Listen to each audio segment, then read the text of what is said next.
지난주 뉴욕 증시는 S&P 500이 0.13% 소폭 상승한 가운데 나스닥은 0.08%, 다우 지수는 0.17% 하락하며 혼조세로 마감했습니다. 외환시장에서는 달러 인덱스가 1.46% 오르며 강세를 보인 반면 원달러 환율은 2.98% 급등하며 1498원 선까지 올라섰습니다. 전반적으로 금리 상승 압박 속에 지수별로 방향성을 달리하며 숨고르기에 들어간 모습입니다.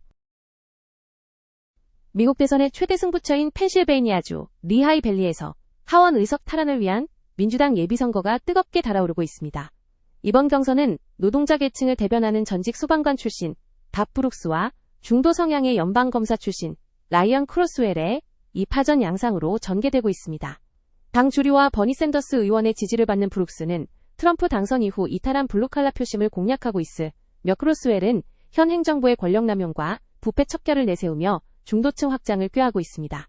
이번 선거 결과는 향후 민주당이 전국적인 선거 전략을 수립하는 데 중요한 이정표가 될 전망입니다. 인플레이션과 에너지 가격 상승이 11월 중간선거의 핵심 쟁점으로 부상하며 유권자들의 삶을 압박하고 있습니다. 펜실베이니아 현지 취재 결과 식료품 가격 급등과 가솔린세 부담으로 인해 많은 서민이 푸드뱅크에 의존하거나 생필품 구매를 포기하는 등 경제적 고통을 호소하고 있습니다. 특히 이란과의 전쟁 여파로 기름값이 치솟으면서 현 행정부의 경제정책에 대한 불만이 고조되고 있으며 이는 격전지 유권자들의 투표 향방을 결정짓는 가장 강력한 변수가 되고 있습니다. 베스트셀러 작가 데이비드 앱스타인은 신간박스 안에서 생각하기를 통해 무제한의 자유보다 적절한 제약이 오히려 더 나은 성과를 만든다고 강조했습니다. 과거 실리콘밸리의 제너럴 매직이 막대한 자금과 자유 속에서 방향을 잃고 파산한 반면 픽사는 엄격한 규칙과 자원 제한을 통해 창의적인 혁신을 이뤄냈다는 분석입니다.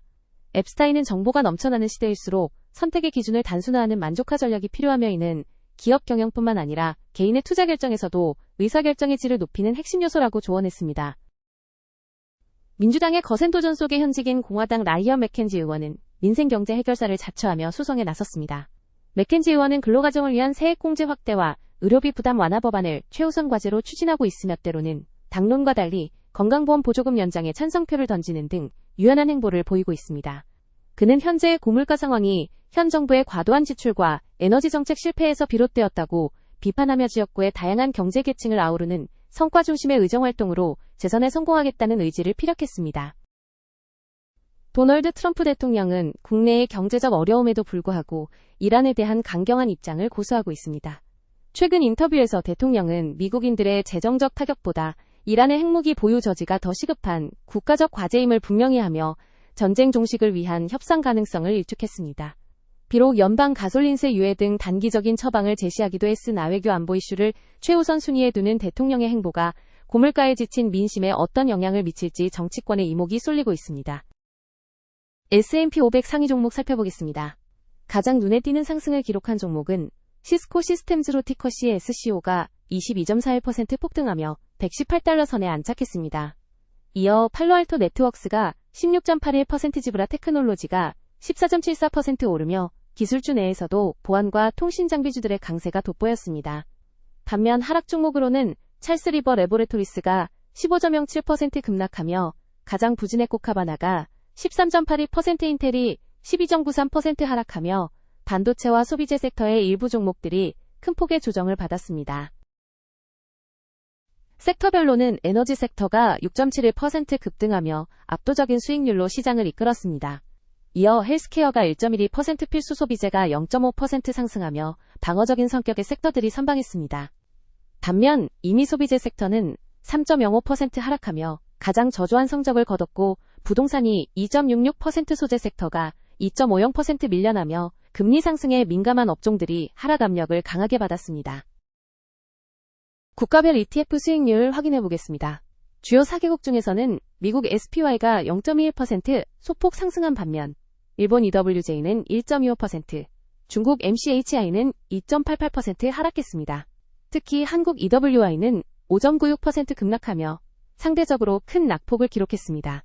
전체 국가 중 상위권에는 미국과 싱가포르가 각각 0.21%, 핀란드가 0.04% 상승하며 이름을 올렸습니다.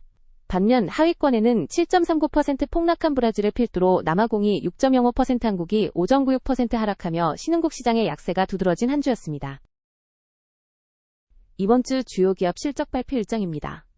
5월 11일 월요일에는 카스피 다케이제트-AO, 다이렉트 디지털 홀딩스, 애쉬포드 호스피탈리티 트러스트, 다나우스 등의 실적 발표가 예정되어 있습니다.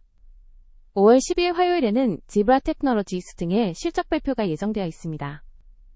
5월 13일 수요일에는 스프루스 바이오사이언시스 카루, 알리바바 그룹 홀딩, 앱트버 테라퓨틱스, 레슬리스, 코파 홀딩스, SA, 위너스 컨셉트 등의 실적 발표가 예정되어 있습니다. 5월 14일 목요일에는 크레디코프, 딜라즈, 치타넷, 서플라이 체인 서비싱, 프리링 코퍼레이션, CNS 파마스티컬스, 조벡스 랩스, 젯 AI 등의 실적 발표가 예정되어 있습니다. 5월 15일 금요일에는 반사이 인터내셔널, 박슬라이트 등의 실적 발표가 예정되어 있습니다. 투자자 여러분의 일정 관리에 참고하시기 바랍니다. 지금까지 2026년 5월 18일 주요 경제 뉴스였습니다.